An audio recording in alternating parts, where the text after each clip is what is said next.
France insoumise. Il garde naturellement un œil sur la primaire, surtout quand la gauche de la gauche sort en tête avec Benoît Hamon. Mélenchon. Bonjour Madame Roux.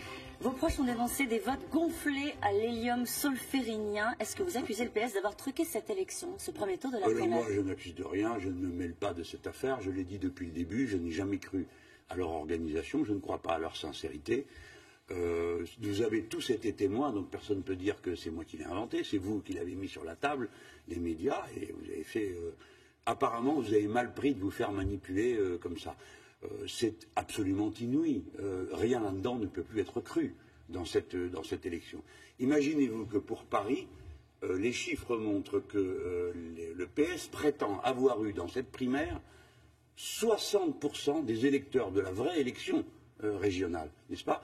Ça voulait dire quasiment un électeur par minute qui aurait été là à voter. Tout ça est absolument un trucage, bon, de masse.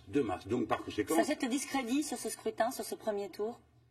Bah, écoutez, en tout cas, il y a une chose qui est certaine. On prétendait que cette primaire serait le moyen d'empêcher ce qu'ils appellent la dispersion de la gauche, qui n'existe pas. Bon, M. Macron, aussi bien que moi, ne sommes pas dans cette primaire. Deuxièmement, il était question que par le nombre de gens qui seraient là, enfin, je serais intimidé comme d'autres, et je comprendrais que nous n'avons d'autres maîtres possibles que les socialistes. Eh bien, tout ça est à l'eau. Il reste donc l'essentiel, c'est-à-dire que les gens maintenant doivent se tourner vers le contenu des idées des uns et des autres et faire leur devoir de citoyens en réfléchissant et surtout en ne se laissant pas abasourdir par des effets électoraux de ce type. Effets électoraux, dites-vous. Aucun des candidats ne conteste ce scrutin, y compris ceux qui ont été balayés au premier tour. Comment est-ce que vous l'expliquez ça, Je ne Jean-Luc l'explique Mélenchon? pas et je ne m'en mêle pas. La solférinologie n'est plus une science que je pratique. Mais en effet, vous avez raison de dire qu'il est étrange que dans une élection manifestement truquée, aucun des candidats ne proteste. On peut se demander si ça n'est pas parce que tous ont quelque chose en tout commun sur le sujet.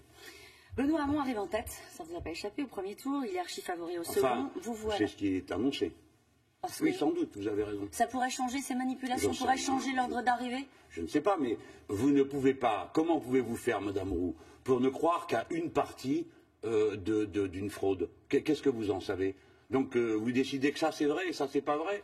Donc moi je considère que bon, très bien, ils désigneront le candidat qu'ils veulent, mais c'est un candidat qui est d'abord désigné par une opération de triche. Donc ça veut dire que Benoît Hamon n'est pas légitimement arrivé en tête de ce premier tour. On va quand même partir de cette hypothèse. Est-ce qu'on a le choix? Écoutez, je ne veux pas passer mon entretien avec vous à commenter les histoires du Parti socialiste. Ils font ce qu'ils veulent et le candidat qu'ils auront est le candidat perdant d'avance. Peu importe pour vous, c'est pas un petit caillou dans votre chaussure, ou alors une opportunité pour rassembler l'ensemble de la gauche. Depuis le début de sa campagne, Benoît Hamon vous tend la main. Ça vous a pas échappé, ça non plus. Il dit si j'arrive en tête au second tour, il faudra que j'aille discuter avec Jean-Luc Mélenchon pour rassembler l'ensemble de la gauche. Il sera le bienvenu pour boire un bon café. Mais il y a une chose qui n'est pas négociable avec moi, c'est l'effort gigantesque que nous avons fait pour mettre au point un programme qui tient la route, pas un programme dont on transforme les contenus à mesure qu'on avance. On n'est pas dans un congrès du Parti socialiste ou dans un congrès du syndicat étudiant, quelle que soit ma sympathie pour ce syndicat. Hein. On est dans une affaire sérieuse, il s'agit de gouverner un grand pays. Et on ne peut pas le faire sur la base de l'à peu près. Là, nous avons des problèmes sérieux sur les bras. J'en prends un, la centrale de Fessenheim va fermer. C'est un problème sérieux. Effectivement, le conseil d'administration d'EDF se penche aujourd'hui sur la fermeture de la centrale de Fessenheim. Je rappelle qu'il y a 800 salariés qui manifestent pour garder le site. Vous êtes au conseil d'administration, vous votez quoi? Évidemment, j'ai toujours dit que j'étais pour la fermeture de cette centrale et j'ajoute, je suis pour sortir du nucléaire. Donc je ne vais pas me dédire ce matin. Mais vous êtes d'accord pour dire que c'est un sujet sérieux qui nécessite une vision d'ensemble. Il n'en a pas besoin. Si nous voulons sortir, mais ne nous concentrons pas sur ce pauvre Benoît Hamon. Il y a aussi ce pauvre Manuel Valls et bien d'autres qui sont dans cette comédie. Donc voyons les problèmes comme ils sont. Il faut sortir du nucléaire, c'est ma thèse. C'est trop dangereux, c'est devenu trop dangereux. Pour sortir du nucléaire, Madame Roux, il y en a pour 20 ans à 25 ans. Il faut préserver les emplois. Donc, attendez, mais laissez-moi finir une phrase. Ou alors faites les réponses à ma place. Bon, alors, il faut donc 25 ans pour y arriver. Il faut donc planifier la relève énergétique, parce qu'on ne peut pas arrêter de produire et sans se poser la question de savoir par quoi on remplace. Donc, il faut 100% renouvelable. Vous m'entendez les gens, c'est cohérent ce que je dis.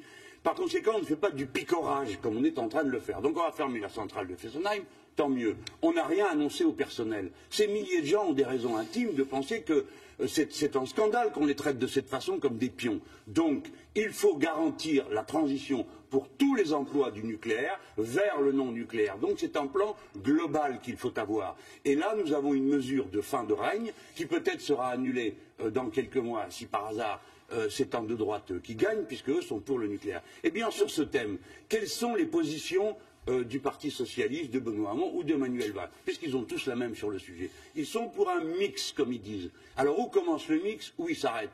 Pourquoi y a-t-il une dose de nucléaire dont ils supportent que ce soit nécessaire pour toujours? Il faut sortir du nucléaire, donc il faut s'organiser pour ça, et pas faire du picorage. Donc, leur thèse du mix n'a pas de sens. Vous allez à ce conseil d'administration. Vous votez pour la fermeture de Fessenheim, vous sortez, vous êtes face aux 800 salariés de Fessenheim. Vous leur dites quoi? La vérité, ce que je viens de leur dire. Ce que je viens de dire, il me semblait que c'était assez clair, donc je recommence. Non, je vais dire à tous les gens... Désolé, vous leur dites il faut un mix énergétique, ça prendra du temps, il faut une position cohérente. Comment est-ce qu'on les reclasse? Qu'est-ce qu'on leur propose?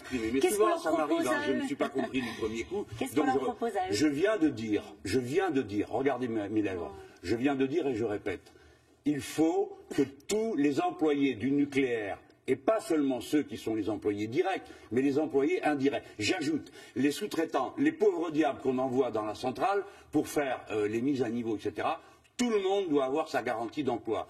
Entendez-moi bien les gens, si nous faisons la transition comme je le propose, il n'y aura pas un poste de travail perdu. Les gens passeront du nucléaire d'abord au démontage du nucléaire, car je viens de vous dire, et je le répète, il y en a pour des années, et nous avons besoin du personnel le plus performant, c'est-à-dire celui qui connaît la centrale. Voilà. Voilà ce que je dis. Et je dis, vous n'êtes pas à l'abri. Aussi longtemps que vous avez des gens qui vous parlent de mix, du nucléaire, vous ne serez jamais tranquille, parce que vous ne saurez jamais s'ils comptent la garder ouverte ou fermée. Je termine en vous disant que si j'étais au conseil d'administration, comme vous dites, je commencerai par dire que je ne suis pas d'accord pour aller construire cette centrale super nucléaire en Angleterre, en engloutissant là-dedans l'avenir d'EDF lui-même. Tout ça est géré d'une manière absolument folle, avec une sorte de fuite en avant dans le nucléaire, alors que c'est dorénavant une énergie du passé. Il n'y a pas de honte à le dire. La honte, c'est de ne pas tirer la leçon du moment dans lequel on est. Ceux qui étaient avant avaient raison d'essayer de bien faire. Mais maintenant, c'est fini. 100% renouvelable et fin du nucléaire. J'ai compris. J'espère. Merci Jean-Luc Mélenchon, c'est à vous William. Merci beaucoup.